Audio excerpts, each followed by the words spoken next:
I was visiting my parents over spring break and tried Airbnb for the first time since the city was small and the rentals were cheap. After a 2-day drive, I arrived just after sunset. As I unpacked, I noticed the neighborhood felt off.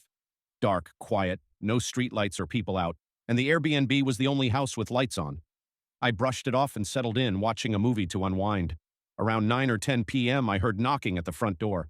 I checked my phone but had no messages. The knocking continued, so I went to the door and opened it to find a man in his 30s wearing a black hat and red flannel.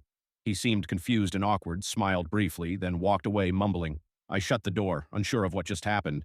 The next day, I spent time with my parents and returned to the rental around 6 p.m. I was tired, so I went to bed early. But again, around 9 p.m., there was knocking at the door. This time, I was more cautious. I checked the peephole and saw the same man in the same outfit. I cracked the door and asked what he needed. He gave a hollow no and left again. I went back to the bedroom but left the door open to hear better. Hours later, I woke up in the middle of the night to whispers and another loud knock at the door. I crept to the hallway and saw the same man with someone else hiding in the dark, waiting. I froze in terror.